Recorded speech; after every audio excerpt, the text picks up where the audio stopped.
Hola, bienvenidos a la segunda parte del estudio de Mateo. Estoy muy contenta porque esta semana recibimos muchos mensajes de las personas que vieron la primera parte y que les sirvió mucho, que fue de mucha bendición. Entonces eso me alegra mucho y me da gusto también que estén viendo esta segunda parte. Acuérdate que no estamos viendo verso por verso, por lo que te recomiendo que primero leas los capítulos del 8 al 14, que son los que vamos a estar viendo en este video. Y que tengas una libreta donde anotar y acuérdate tu Biblia en la mano. Yo estoy usando la versión NTV porque usa un lenguaje muy actual y muy fácil de entender, pero tú puedes usar la Biblia que tengas a la mano. Bueno, en el estudio pasado, en el video pasado, nos quedamos en donde Jesús termina el Sermón del Monte y baja. Entonces vamos a continuar viendo lo que pasa en el capítulo 8, viendo las partes más importantes y resaltando lo que el autor quería decir.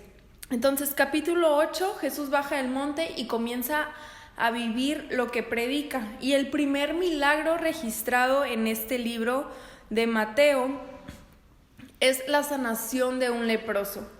Ahora, esto es importante porque acuérdate que este libro fue escrito para los judíos, por lo tanto, tenemos que ver qué quería decir el autor describiendo a como el primer milagro de este libro, porque no es el primer milagro que Jesús hizo en realidad, pero es el primer milagro escrito en Mateo. Entonces, la lepra representa el pecado. En el Antiguo Testamento, muchas personas cuando desobedecían a Dios o faltaban o se hacía una ofensa o algo así, a veces la consecuencia de su pecado era tener que le salía lepra. Entonces la lepra siempre los judíos lo vieron como si fuera la representación del pecado.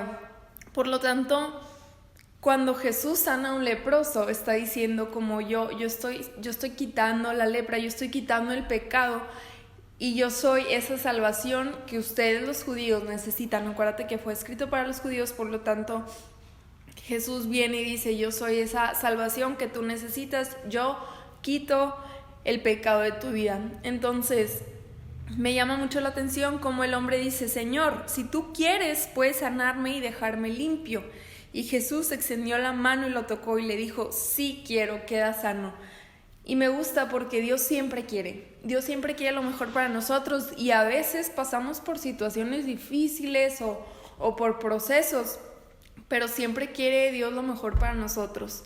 Entonces tenemos que tener esto en mente cuando atravesamos situaciones que a veces no entendemos. Dios quiere lo mejor para nosotros y toda situación, incluso las malas, tienen un propósito bueno.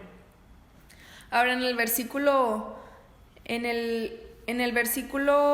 5 regresa, empieza la historia de la fe de un oficial romano y casi todos los milagros que se describen aquí son milagros de fe. Si tú pones atención, comienzas a ver y está Jesús, mucho se relaciona con la fe y está Jesús viendo y asombrándose de la fe, tanto de que tenían mucha fe o no tenían.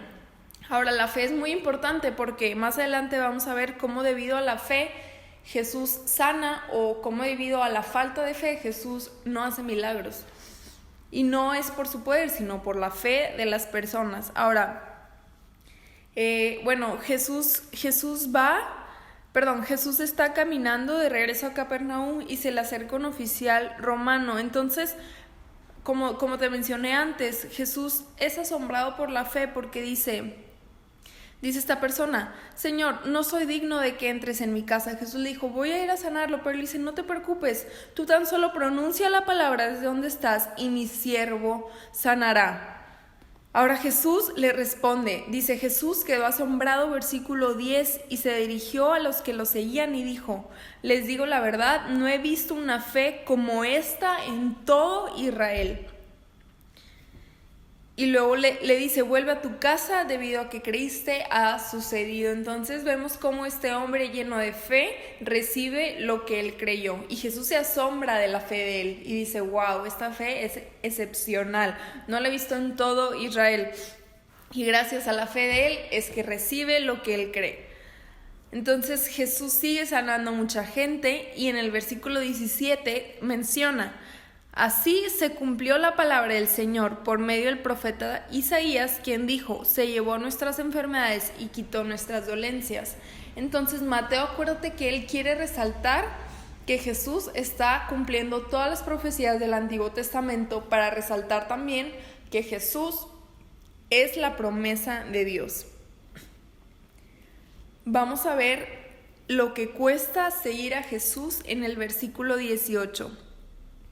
Dice: cuando Jesús vio a la multitud que lo rodeaba, dio instrucciones a sus discípulos que cruzaran al otro lado del lago. Entonces uno de los maestros de la ley religiosa le dijo: Maestro, te seguiré a donde quiera que vayas. Y a mí me gusta mucho esto, porque Jesús, en vez de decirle fácilmente: sí, sígueme, no pasa nada, y síganme todos, y venga, vamos todos juntos, Jesús les hace un reto y les hace una pausa. A ver, piénsalo bien. Dice: los zorros tienen cuevas donde vivir y los pájaros tienen nidos, pero el Hijo del Hombre no tiene ni siquiera un lugar donde recostar su cabeza. Entonces Jesús le está diciendo: piénsalo bien, porque no es tan fácil como crees. Jesús no tiene nada en la tierra, pero es dueño de todo al mismo tiempo. Ahora, la segunda persona que se le acerca le dice: Señor, deja que primero regrese a casa y entierre a mi padre. Lo que quiere decir esta persona no es que literalmente su padre acaba de fallecer y que ya lo va a enterrar, sino que él quería esperar a que su padre muriera, que le entregara la herencia, y ahora sí poder empezar a seguir a Jesús. Y Jesús le dijo: sígueme ahora y deja que los muertos espirituales entierren a sus propios muertos. En otras versiones dice: deja que los muertos entierren a sus muertos. Entonces, ¿qué significa esto? Que la prioridad de esta persona no era Jesús, la prioridad era la herencia. Entonces, cuando nuestra prioridad no es Jesús, estamos muertos espiritualmente. Cuando estamos buscando las cosas de esta tierra y aferrarnos a la seguridad que la tierra y los recursos nos pueden ofrecer, entonces nuestra prioridad no es Jesús y estamos muertos, no estamos completamente alineados a su corazón. Entonces por eso Jesús le dice esto: deja que los muertos entierren a sus muertos. Entonces este es el costo de seguir a Jesús. Jesús quiere que sepas que no te debes aferrar a nada en este mundo y que Jesús tiene que ser tu prioridad en tu corazón. Por eso fueron estas palabras que parecen duras, pero que realmente las personas que seguían a Jesús y que decidían seguirlo a pesar de lo que costaba, bueno, esas fueron las personas que lo conocieron de verdad y que fueron impactados realmente por su vida y después impactaron la vida de otros. Versículo 23, Jesús calma la tormenta, y esta historia me gusta porque dice: Jesús entró en la barca y comenzó a cruzar el lago con sus discípulos. De repente se desató sobre el lago una fuerte tormenta con olas que entraba en el barco, pero Jesús dormía. Y aquí Jesús nos va a enseñar dos cosas. La primera es que Él confía en el hombre. Jesús confía en el hombre, en sus hombres, para llevarlo a pesar de sus miedos, de sus inseguridades, de sus limitantes y demás. Él confía en ellos. Y la segunda cosa que nos enseña es lo que sigue, que ellos empiezan a gritar: Señor, sálvanos, nos vamos a ahogar. Y Él dice: ¿por qué tienen miedo? ¿Tienen tan poca fe? Entonces se levanta y reprendió al viento y a las olas, y de repente hubo una gran calma. La segunda cosa que Jesús nos enseña es que Él tiene la última palabra. Entonces hay otra cosa que me llama la atención aquí, que dice: ¿por qué tienen miedo? ¿Tienen tan poca fe? Y siempre creemos que lo opuesto a la fe es la falta de fe o la incredulidad, pero la Biblia muchas veces nos enseña que lo opuesto a la fe es el miedo. Entonces, cuando nosotros dejamos que nuestros miedos crezcan, cuando le damos lugar a que nuestros miedos crezcan dentro de nosotros, nuestra fe se hace más chica. Pero cuando nosotros dejamos que nuestra fe se haga más grande, de pronto te das cuenta que los miedos son más pequeños. Entonces no podemos dejar que los dos vivan en nosotros: o dejamos que la fe reine o dejamos que nuestros miedos reinen. Pero Jesús aquí dice: ¿por qué tienen miedo? Yo estoy con ustedes. De repente todo se calma porque Él tiene la última palabra y porque Él tiene cuidado de nosotros. Ahora viene la historia de los dos endemoniados en el versículo 28. Esta historia la puedes encontrar también en Marcos 5, un poquito más detallada. Y vamos a leer un poquito. Dice: cuando Jesús llegó al otro lado del lago, a la región de los Gadarenos, 2 hombres que estaban poseídos por demonios salieron a su encuentro. Vivían en un cementerio y eran tan violentos que nadie podía pasar por esa zona. Comenzaron a gritarle: ¿por qué te entrometes con nosotros, Hijo de Dios? ¿Has venido aquí para torturarnos antes del tiempo establecido por Dios? Y me llama la atención porque ellos reconocen a Jesús, su poder y autoridad. ¿Y por qué te digo esto? Porque el pueblo no reconoció a Jesús. Vamos a seguir leyendo. En el versículo 30. Sucedió que a cierta distancia había una gran manada de cerdos alimentándose. Entonces los demonios suplicaron: si nos echas fuera, envíanos a esa manada de cerdos. Muy bien, vayan, les ordenó Jesús. Entonces los demonios salieron de los hombres y entraron en los cerdos, y toda la manada se lanzó al lago por el precipicio y se ahogó en el agua. Los hombres que cuidaban los cerdos huyeron a la ciudad cercana y contaron a todos los que habían sucedido a todos lo que había sucedido con los endemoniados. Entonces toda la ciudad salió al encuentro de Jesús, pero le rogaron que se fuera y lo dejara en paz. Ahora ve el contraste de estas dos personas. Unos eran los endemoniados, que ellos inmediatamente reconocieron a Jesús, y la segunda grupo de personas eran los del pueblo, que ellos dijeron: Jesús, vete, déjanos en paz. Ahora, los cerdos representaban dinero, porque era el trabajo que ellos tenían. Por lo tanto, el dinero era más importante de lo que Jesús era para ellos. En Marcos 5, donde te digo que vas a encontrar más detalles de la historia, uno de estos hombres que fue sanado del demonio regresa con Jesús y le dice: yo te quiero acompañar, Jesús, por favor.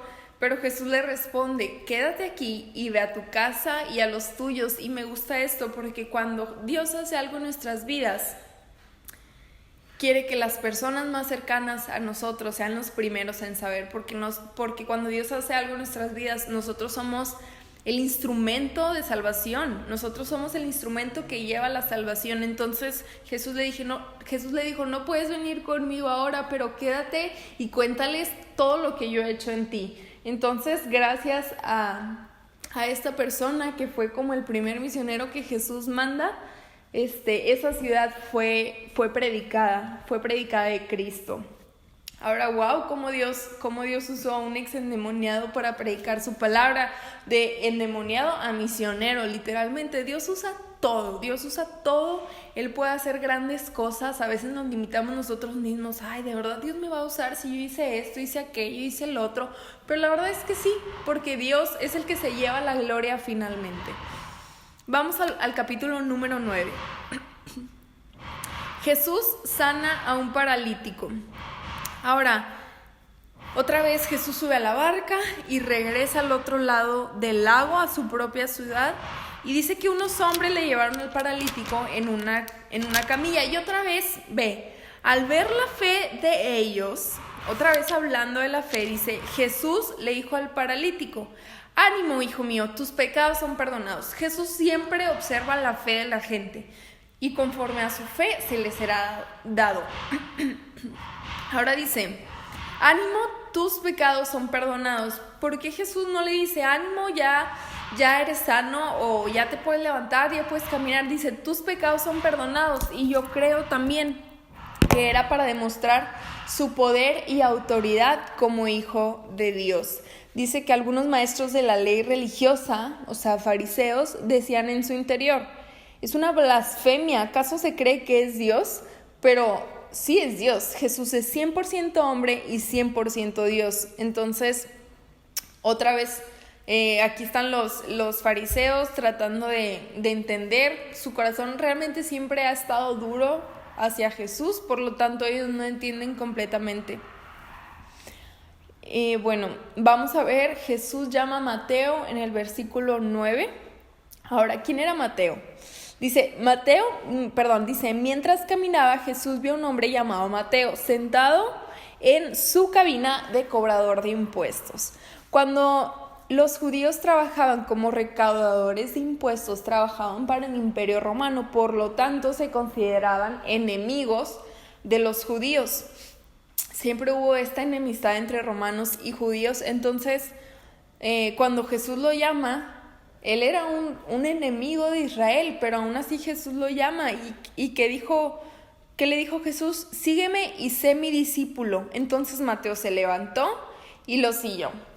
¿Y qué hace Mateo? Lo sigue y además hace un banquete para celebrar. Mateo es el autor que estamos leyendo ahorita, y esta fue la historia de cómo fue llamado. Y otra vez más vemos cómo Jesús llama de lo vil, de lo despreciado, de lo que parece no tener esperanza, y lo rescata y lo hace una obra nueva. Ahora, vamos a ver la discusión del ayuno en el versículo 14. Un día los discípulos de Juan el Bautista se acercaron a Jesús y le preguntaron: ¿por qué tus discípulos no ayunan como lo hacemos nosotros y los fariseos? Ahora, aquí lo importante es que el ayuno antes era considerado una ley. Era algo que tenías que hacer en el Antiguo Testamento para ser aceptado por Dios. Pero en este caso, Jesús está aquí en la tierra y Él les da una nueva vestidura a los discípulos para poder acercarse con Dios y a la gente que lo sigue. Él les da una nueva vestidura, y esa es la vestidura de gracia. Entonces, ya somos aceptados por medio de Cristo y no por medio del sacrificio del ayuno. El ayuno es algo que podemos seguir practicando, pero no como una ley o como un sacrificio que le queremos agregar al sacrificio que Jesús ya hizo, sino como una práctica en donde nosotros menguamos, hacemos debilitar nuestros deseos de la carne para poder hacer crecer los deseos del espíritu. Entonces es muy importante que cuando ayunes tengas muy en mente y muy consciente por qué lo estás haciendo.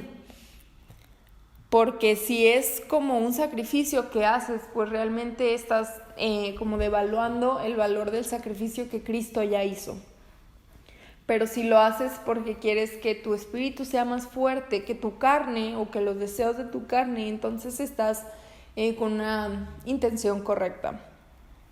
Ahora Jesús sana en respuesta a la fe. Otro milagro, y otra vez vemos la fe. Dice: Jesús sana en respuesta a la fe. Eso es en el versículo 18.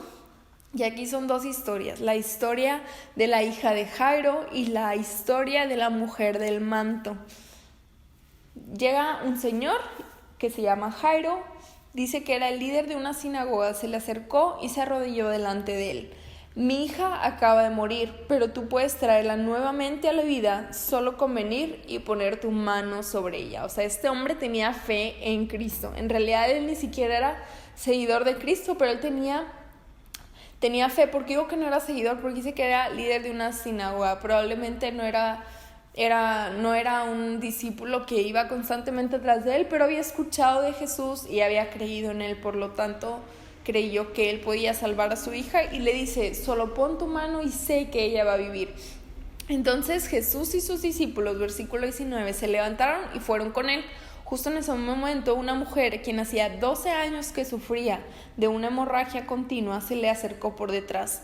Tocó el fleco de la túnica de Jesús porque pensó: si tan solo toco su túnica, quedaré sana. Jesús se dio la vuelta y cuando la vio le dijo: ánimo, hija, tu fe te ha sanado. Y la mujer quedó sana en ese instante. Ahora, aquí estamos viendo dos tipos de fe. La fe que le dice Jesús: yo sé que si pones tu mano, mi hija va a vivir. Y la segunda fe que dice, yo sé que si toco a Jesús voy a ser sanada. Entonces, la mujer instantáneamente fue sanada y Jesús dice: tu fe te ha sanado, porque lo que espera tu fe, eso recibirá. Y la fe de Jairo, que dice: mi hija está muerta y sé que tú la puedes resucitar. Y incluso esta es la primera resurrección registrada en todos los evangelios y en todo el ministerio de Jesús. Y me gusta porque este hombre dice, yo sé que tú puedes hacer algo incluso después de la muerte. Dice después que cuando Jesús llegó a la casa del oficial, vio una ruidosa multitud y escuchó la música del funeral. Salgan de aquí, les dijo, la niña no está muerta, solo duerme. Sin embargo, una vez que hicieron salir a todos, Jesús entró y tomó la mano de la niña y ella se puso de pie. En otras versiones dice que le dice Talita cum y es como que le dice levántate niña. En otras versiones de la Biblia y creo que en otros evangelios también está la misma historia. Entonces Jesús resucita a la niña con sus palabras. Entonces esto puede ser una analogía que nosotros estamos muertos hasta que Jesús nos llama de muerte a vida. Y bueno, estamos viendo esta historia de dos personas súper distintas su fe, pero al mismo tiempo súper fuerte. Luego Jesús sana a unos ciegos y ve que les pregunta a Jesús, otra vez probando la fe, ¿creen que puedo darles la vista? En el versículo 28 y ellos dicen, sí Señor, lo creemos. Entonces él tocó los ojos y dijo, debido a su fe, así se hará. Otra vez, Jesús probando la fe de las personas, Jesús tratando de sacar lo mejor de su fe. A veces pasamos por pruebas y rápidamente nos desanimamos, pero Jesús dice, ¿dónde está tu fe? Porque conforme a tu fe, así se hará. Aquí dice, debido a su fe, así se hará. Jesús dijo esto a los ciegos y yo creo que nos dice a nosotros también. ¿Qué estás pasando hoy? Tal vez son problemas, tal vez salud, tal vez falta de reconciliación, trabajo, escuela, lo que estés pasando, sigue teniendo fe. Porque como tengas fe y la medida de tu fe es la medida de lo que vas a recibir, del milagro que vas a recibir. No tengas miedo en tener expectativas altas y luego decir, ay, es que si no pasa y si me decepciono. No tengas miedo porque Jesús no te va a decepcionar. Tú sigue creyendo y sigue pidiendo y sigue pidiendo y sigue buscando y vas a encontrar y Dios va a responder. Ahora vamos al versículo 35, dice la necesidad de los obreros. Jesús está haciendo estos milagros tras milagro y termina diciendo, la cosecha es grande, pero los obreros son pocos, en el versículo 37. Así que oren al Señor que está a cargo de la cosecha, pídanle que envíe más obreros a sus campos. Ahora, la mies es mucha, o sea, es mucho lo que se tiene que hacer por el reino, es mucho lo que se tiene que predicar y es poca gente la que está dispuesta a dar el paso, porque como vimos antes, el costo de seguir a Jesús pues es un costo alto, pero que vale la pena.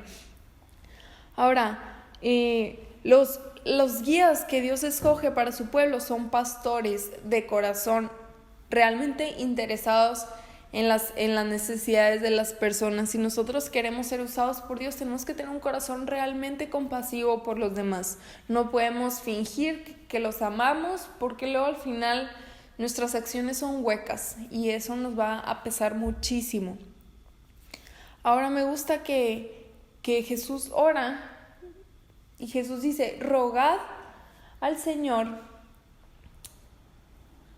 Dice, oren al Señor que está a cargo de la cosecha.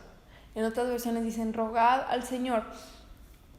Y lo que él ora, luego lo hace en el capítulo número 10, dice, reunió a sus 12 discípulos, les dio autoridad para expulsar espíritus malignos y para sanar toda clase de enfermedades y dolencias. Entonces Jesús los prepara y les da dones y les dice, vayan. Ahora, aquí viene la lista de los 12 discípulos que Jesús escoge y dice que los envía a los 12 con las siguientes instrucciones. Primero dice, no vayan con los gentiles ni con los samaritanos, sino solo al pueblo de Israel. Entonces, esta era la instrucción de Dios porque Jesús La Biblia dice que Jesús vino a su pueblo y su pueblo era literalmente Israel. Significa que los demás pueblos, Jesús no venía exactamente a ellos, pero ¿cómo fue que de repente ahora tú y yo, no siendo judíos, podemos entrar con Jesús también? Fue por el mismo rechazo que los judíos tuvieron, que Jesús dice, ¿sabes qué? Ustedes no me reconocieron, ustedes no me quieren, pues entonces yo le abro la puerta a todos ellos. Realmente era el plan de Dios desde un principio. Desde un principio Él quería escoger a un pueblo especial para Él, pero también sabía que su pueblo lo iba a rechazar y que terminaría abriendo los brazos hacia los demás pueblos de la tierra, que son los gentiles. Si tú no eres judío, eres gentil. Entonces Jesús dice primero, no vayan con los gentiles, primero vayan con los del pueblo de Israel. Pero más adelante vemos como el pueblo de Israel rechaza el mensaje de Cristo, no todos, pero muchos, y en eso Jesús se voltea otra vez con los gentiles y les abre la puerta del evangelio. Y bueno, el tiempo que te digo de los gentiles viene más o menos a partir de Hechos 10 con la historia de Cornelio. Y bueno, Jesús da una serie de instrucciones, pero también de advertencias. Dice en el versículo 16, dice, yo los envío como ovejas en medio de lobos, sean astutos como serpientes e inofensivos como palomas, tengan cuidado, porque los entregarán a los tribunales y los azotarán con látigos en las sinagogas.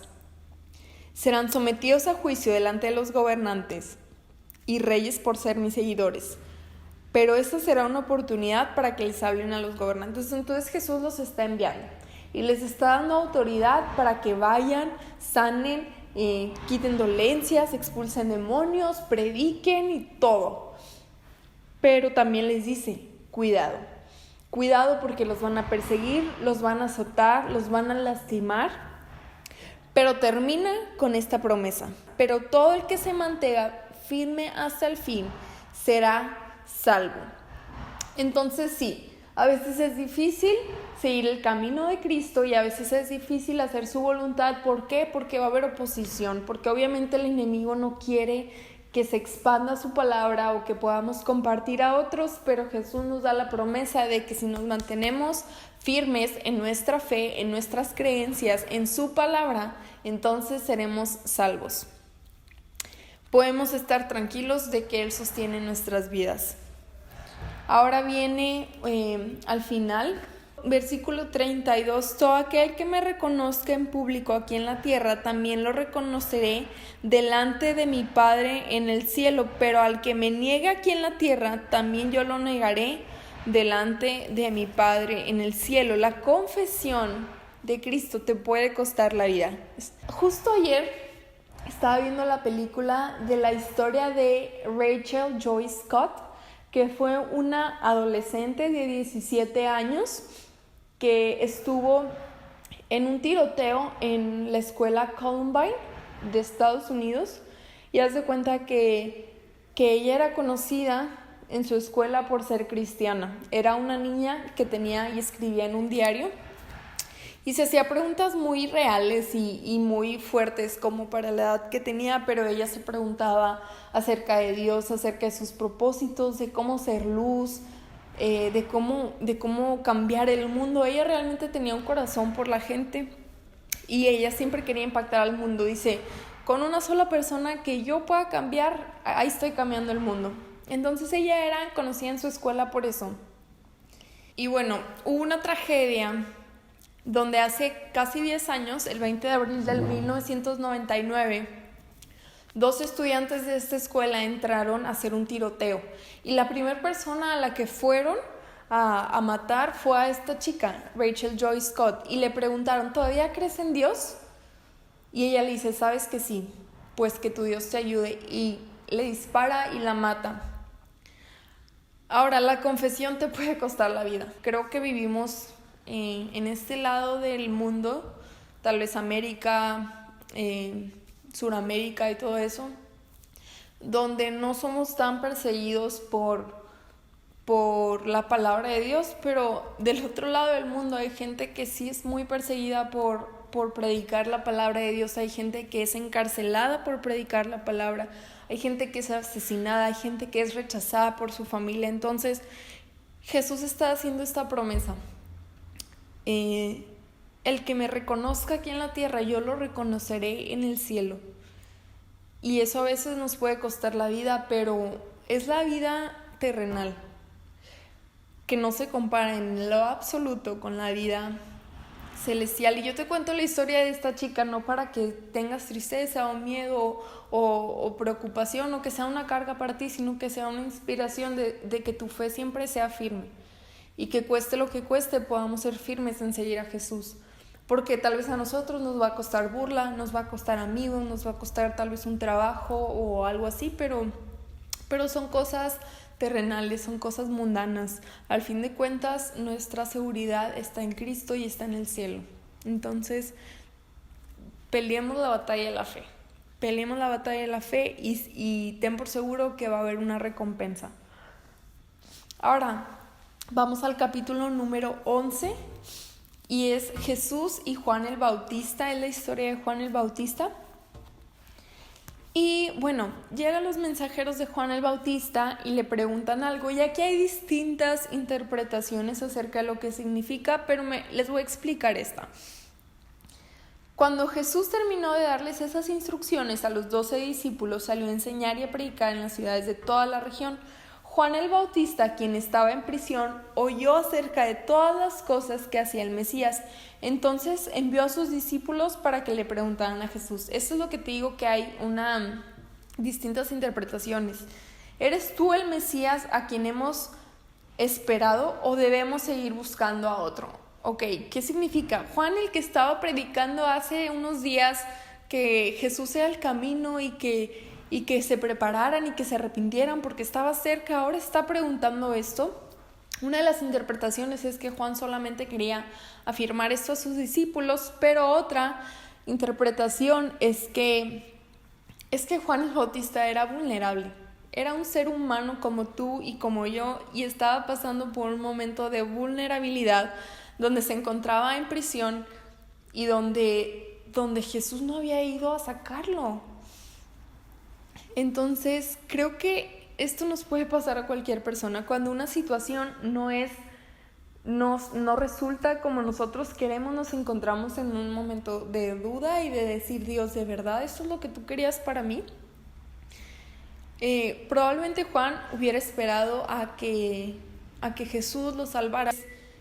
Está Juan en este estado de vulnerabilidad y Jesús les dijo: regresen a Juan y cuéntenle lo que han oído y visto. Los ciegos ven, los cojos caminan bien, los leprosos son curados, los sordos oyen, los muertos resucitan y a los pobres se les predica la buena noticia. Pero ve lo que añade Jesús y díganle: Dios bendice a los que no se apartan por causa de mí. En otras versiones dice: bienaventurado el que no halle tropiezo en mí. Entonces estas palabras de Jesús son súper fuertes porque está diciendo: bienaventurado es el que acepta que el plan de Dios y su voluntad algunas veces no llenan nuestras expectativas humanas e incluso pueden ser pruebas dolorosas y humillantes.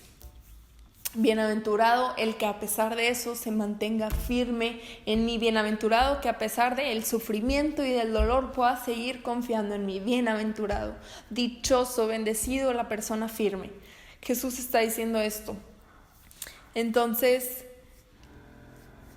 nuestra mirada tiene que estar en lo eterno. Nuestra mirada tiene que estar en Jesús, que es eterno, y en que nuestra confianza y nuestra seguridad está en Él y que Él nos sostiene. Ahora, parece un poco duro, sí, pero es la voluntad de Dios. Y luego se van estos discípulos y Jesús empieza a honrar a Juan el Bautista diciendo: ¿a qué clase de hombre fueron a ver? ¿Acaso era una caña débil sacudida con la más leve brisa? ¿O esperaban ver a un hombre vestido con ropa costosa? No. La gente que usa ropa costosa vive en los palacios. Buscaban a un profeta, Así es, y él es más que un profeta. Juan es el hombre al que se refieren las escrituras cuando dice: miren, envío a mi mensajero por anticipado, y él preparará el camino delante de ti. Les digo la verdad, de todos los que han vivido, nadie es superior a Juan el Bautista. Sin embargo, hasta la persona más significante en el reino del cielo es superior a él. Entonces, híjole, Jesús está honrando a Juan el Bautista. No está cambiando su destino, no está cambiando su voluntad, porque finalmente era la voluntad de Dios, pero él está honrándolo y él tiene un lugar súper especial en el cielo. Le dice: no ha habido alguien más grande que él.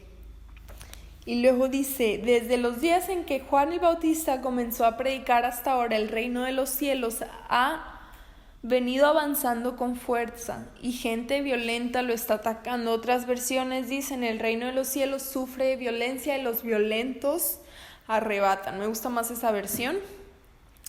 ¿Y qué significa que el reino de los cielos sufre violencia? Y bueno, el reino aquí es una palabra griega que dice basileia, y habla de poder real, dominio o gobierno, y no se refiere al cielo donde está el trono de Dios, sino se refiere a la autoridad y derecho a gobernar que Dios entregó aquí en la tierra. Entonces es esta pelea o esta lucha constante entre la satisfacción carnal y la satisfacción a Dios. Es una pelea constante que está viviendo el ser humano consigo mismo y con el mundo.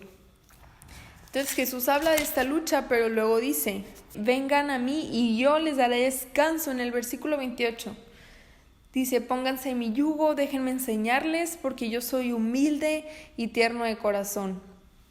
Esta es como la segunda parte del evangelio. O sea, él no solamente es nuestra salvación, sino que también es el descanso de nuestra alma. ¿Descanso de qué? De religión, de leyes, de pecado, de la sociedad, de cargas, de dolores, de enfermedades. Él es nuestro descanso, podemos descansar en él. Y en el capítulo 12 habla un poquito acerca del día del reposo. Por ese tiempo Jesús caminaba en el día de descanso por unos terrenos sembrados. Sus discípulos tenían hambre, entonces comenzaron a arrancar unas espigas de grano y a comérselas. Algunos fariseos lo vieron y protestaron: mira, tus discípulos violan la ley al cosechar granos en el día de descanso. Ok, el día de descanso era algo súper sagrado para los judíos, porque era un día a la semana que ellos respetaban y santificaban completamente, donde no podían hacer ningún tipo de trabajo, no podían cocinar, no podían levantar algo, no podían hacer nada que les implicara trabajar, literalmente. Y de hecho, si fallabas ese día, era considerado pecado y tenías que hacer una ofrenda, pedirle perdón a Dios y todo eso. Entonces, aquí los fariseos le están preguntando a Jesús: ¿qué onda? O sea, no están santificando el día de descanso. Pero, bueno, y esto también servía, voy a mencionar, esto también servía para un día donde no trabajaras y que ese día lo dedicaras a meditar y contemplar a Dios. Y bueno, ellos, los judíos, no habían entendido el verdadero significado del día de reposo. Entonces Jesús les dice: el Hijo del Hombre, en el versículo 8, pues el Hijo del Hombre es Señor incluso del día de descanso. Ahora, el día de descanso se hizo para el hombre y no el hombre para el día de descanso. Por lo tanto, es una condición del corazón y también es una sombra de Jesús. Acuérdense que cuando Dios creó todo el universo, el séptimo día descansó, y eso era una sombra del día de descanso, o sea, de Cristo mismo. Entonces Jesús les dice eso, y luego dice que sana en el día de descanso. A partir del versículo 9 dice que entró en una sinagoga y ahí vio a un hombre que tenía una mano deforme. Los fariseos le preguntaron a Jesús: ¿permite la ley que una persona trabaje sanando el día de descanso? Entonces aquí están los fariseos otra vez duro y dale: Jesús, ¿de verdad? ¿Y por qué? Porque en realidad ellos siempre querían atrapar a Jesús. En realidad ellos, su corazón estaba lejos de Dios. Ellos eran solo fachadas que querían cumplir la ley al pie de la letra, pero su corazón estaba lejos. Y ellos al querer cumplir la ley, así al pie de la letra, estaban proclamándose sus propios salvadores en vez de decir necesitamos a un salvador. Entonces Jesús quería que ellos vieran su condición y les dice, y si tuviera una oveja y esta cayera en un pozo de agua en el día de descanso, ¿no trabajarían para sacarla de ahí? Por supuesto que lo harían. ¿Y cuánto más valiosa es una persona que una oveja? Así es, la ley permite que una persona haga el bien en el día de descanso. Como que Jesús está tratando de que ellos vean su condición, pero su corazón está tan duro que no pueden ver y ellos quieren constantemente acusarlo. Y luego habla en el versículo 22 y ahora lo están acusando de que Jesús es el príncipe de los demonios. ¿Por qué? Porque empieza a decir que le llevaron a Jesús a un hombre ciego y mudo poseído por un demonio.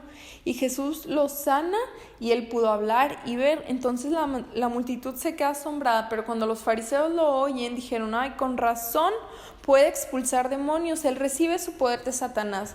Otra vez acusando a Jesús de cosas que ellos ni siquiera sabían y no entendían, pero me llama la atención que dice Jesús, todo reino dividido por una guerra civil está condenado al fracaso. Entonces está explicando, no se puede. O sea, o estás con Dios o estás contra Él. Y de hecho dice, el que no es conmigo, contra mí es. Entonces hay dos, o estamos con Él o estamos en contra de Él. No hay intermedio para esto. Y bueno, también dice, una persona buena produce cosas buenas del tesoro de su buen corazón en el versículo 35, y una persona mala produce cosas malas del tesoro de su mal corazón. Por sus frutos los conoceremos, por nuestros frutos nos van a conocer, porque la abundancia de lo que hay en nuestro corazón es de lo que nuestra boca va a hablar. Por eso es importante examinarnos. ¿Por qué? Porque nuestros pensamientos se vuelven palabras. Nuestras palabras se vuelven acciones, nuestras acciones se vuelven hábitos y nuestros hábitos se vuelve un destino. Entonces es importante saber qué estamos pensando porque eso va a dirigir nuestro camino. Ahora dice que ellos demandan la señal. Dice, maestro, queremos que nos muestres alguna señal milagrosa para probar tu autoridad. Pero Jesús le dice, ¿cómo? O sea, Jesús es la señal más grande y ellos todavía están pidiendo una señal. Y dice, la única señal que se les dará es la de Jonás, que durante 3 días estuvo en el vientre de un gran pez. Y esto representa cómo Jesús iba a estar 3 días y 3 noches en la tumba hasta el día que iba a resucitar. Y también habla de la reina Saba. Ella vino de una tierra lejana para oír la sabiduría de Salomón. Y ahora, alguien superior a Salomón está aquí, pero ustedes se niegan a escuchar. O sea, esa reina oyó de Salomón y viajó una gran distancia para escucharlo. Y ahora Jesús desciende y su pueblo no viene a él y su pueblo sigue rechazándolo. Entonces, bueno, esas son las señales que dice Jesús. ¿Cómo? Ya, yo soy la señal y ustedes siguen pidiendo, o sea, no están viendo. Y luego habla Jesús habla del espíritu inmundo que vuelve. Ahora, dice, cuando un espíritu maligno sale de una persona, va al desierto en busca de descanso, pero no lo encuentra. Entonces dice, volveré a la persona de la cual salí, de modo que regresa y encuentra su antigua casa vacía, barrida y en orden. Entonces el discípulo busca a otros 7 espíritus más malignos que él y todos entran en la persona que viven ahí. Ahora, si nosotros no estamos llenándonos del Espíritu de Dios, ¿de qué nos estamos llenando? Porque cuando el Espíritu Santo no reina en nuestras vidas, en nuestro corazón, en nuestra alma, entonces hay lugar para que entre cualquier cosa. Esta es una interpretación acerca de esto, pero también otra es que probablemente estemos llenos de acciones huecas y vacías, pero nuestro corazón no está realmente convencido. Entonces, si nuestras acciones son huecas y nuestro corazón no está convencido, fácilmente vamos a caer y vamos a a dejarnos influenciar por el mal. Ahora dice la verdadera familia de Jesús, y mientras Jesús hablaba, su madre y sus hermanos estaban afuera y pedían hablar con él, y Jesús responde, versículo 48, ¿quién es mi madre? ¿Quiénes son mis hermanos? Y Jesús nos enseña que hay una relación mayor que la relación de madre y padre, y es la relación establecida con Dios a través de Jesucristo por medio de la fe en Él. Y esa relación es más fuerte, es la más fuerte que hay, la relación de un creyente con Cristo. Vamos al versículo 13 y habla de la parábola del sembrador. Y esta parábola, empieza a hablar de la parábola y luego la va a explicar más adelante. Y dice que había mucha gente escuchando, entonces Jesús siempre enseñaba, pero luego habla acerca de esas enseñanzas usando una parábola y dice que hay 4 tipos de tierra en la que puede caer una semilla. La primera es que la semilla caiga junto al camino. La segunda es que la semilla caiga en tierra poco profunda y con roca. Y la tercera es que caiga entre espinos. Y la cuarta, que es la buena, es que caiga en tierra fértil. Ahora vamos a adelantarnos un poquito a la explicación. Y Jesús explica que la semilla representa la palabra de Dios, el sembrador representa a Jesús y la tierra son nuestros corazones. Entonces, cuando cae en el camino, significa que alguien que escuchó la palabra de Dios no la entendió, por lo tanto, cualquier cosa se la lleva, porque realmente no entendió para nada lo que significa. La semilla que cae en tierra poco profunda significa... representa a las personas que oyen el mensaje, lo reciben con alegría, pero como no tienen raíces profundas porque hay roca, en cuanto tienen problemas o son perseguidos por creer, ellos dejan su fe y mejor se lavan las manos. Y la que cae entre espinos es la palabra de Dios que entra en la vida de una persona, pero que por preocupaciones de esta vida y por las atracciones de la riqueza, ellos también dejan la fe. Y la cuarta, y la que debemos nosotros ser, es una tierra fértil que se planta bien, que germina y da fruto. Ahora, ¿qué hace que la semilla no germine? No entender su palabra, problemas, persecución o burlas por la fe, preocupaciones de la vida y las riquezas. Por eso nosotros cuando leemos la Biblia tenemos que entender su palabra, porque cuando la entendemos es mucho más difícil que nos movamos, porque a pesar de los problemas, a pesar de las preocupaciones y lo que sea, si nosotros entendemos su palabra podemos estar firmes en ella.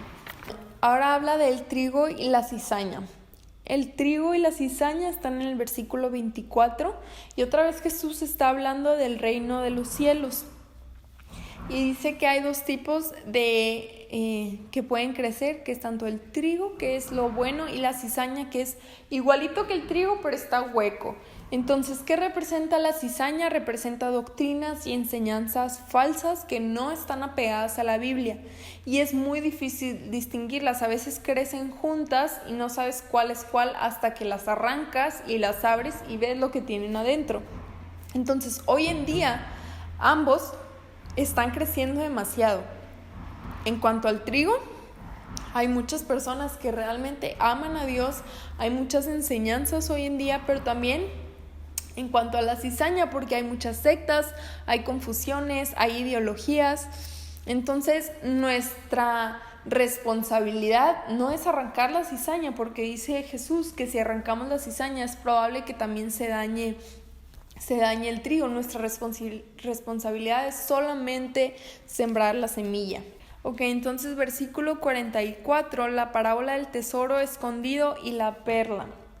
Ahora aquí hay 2 historias que a mí me gusta verlas de 2 perspectivas diferentes, porque la primera es que dice que un hombre encontró un tesoro y que vendió todo para comprar ese terreno donde estaba ese tesoro, y la otra es que encontró una perla de gran precio y también vendió todo. Y me gusta ver que Cristo es aquel hombre que nos vio, nos encontró y dejó el cielo, se despojó de todo por rescatarnos y por tenernos, pero también me gusta ver esto como aquel creyente que que encuentra la verdad del Evangelio y deja todo por tenerla, por atesorarla. En el versículo 53, y dice, ve cómo termina, dice, como fue rechazado, por lo tanto hizo solamente algunos pocos milagros debido a la incredulidad de ellos. Entonces, una vez más, vemos cómo debido a la poca fe que tenían, hubo pocos milagros. Vamos al último capítulo, el 14, y habla de la muerte de Juan el Bautista. En ese tiempo reinaba también Herodes. ¿Se acuerdan que al principio vimos que cuando nació Jesús también reinaba Herodes? Bueno, esto venía de la misma familia, y él mandó a matar a Juan el Bautista. Entonces, ¿qué hace Jesús cuando se entera? Él se quiere apartar, estar a solas para buscar duelo. O sea, él era 100% hombre y entiende nuestras dolencias, pero la gente comienza a seguirlo y no lo deja ni un minuto solo. Y como el líder grande que él es, él comienza a servir. ¿Qué hacemos en nuestro sufrimiento? A veces queremos nosotros distanciarnos, alejarnos, encerrarnos y que nadie nos vea. Pero el remedio que Jesús está diciendo para su propio dolor es servir a los demás, es enfocarse en las necesidades de otros y servirlos. Después de eso, Jesús alimenta a 5,000 personas y este milagro fue registrado en los 4 evangelios, por lo tanto es un milagro muy importante. Y me gusta cómo lo describe aquí, porque dice que eran 5,000 personas, solamente hombres, o sea, no estaban contando ni a mujeres ni a niños, y ya era tarde y los discípulos dicen, bueno, pues que ya se vayan, y Jesús dice, no, denles de comer.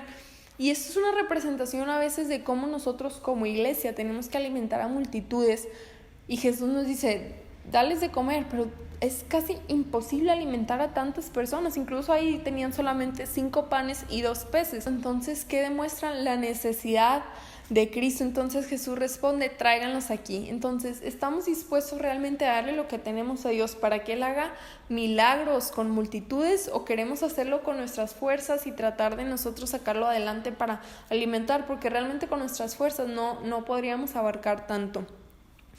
Jesús terminó alimentando alrededor de 15,000 personas. Después de eso, dice que inmediatamente después Jesús insistió en que sus discípulos regresaran a la barca. ¿Por qué inmediatamente después? Bueno, esto está en el Evangelio de Juan. Dice que lo querían hacer rey por la fuerza, y Jesús siempre se resistió a eso porque él ya era rey, no por la fuerza del hombre ni por su voluntad, sino por voluntad de Dios. Y luego habla de la famosa historia de Pedro caminando sobre el agua. Dice en el versículo 24, mientras tanto los discípulos se encontraban en problemas lejos de tierra firme, ya que se habían levantado un fuerte viento y luchaban contra grandes olas. A eso de las 3 de la madrugada Jesús se acercó a ellos caminando sobre el agua. Cuando los discípulos lo vieron caminar sobre el agua, quedaron aterrados, llenos de miedo, clamaron, es un fantasma. Pero Jesús les habló de inmediato, no tengan miedo, tengan ánimo, yo estoy aquí. Y muchas veces la gente dice, ese Pedro que no tuvo suficiente fe, o ese Pedro que se ahogó, pero fue el único discípulo de todos que dijo, Señor, si realmente eres tú, ordéname que vaya hacia ti caminando sobre el agua. Fue el único que se atrevió a hacer una oración tan grande y tan loca como para caminar sobre el agua.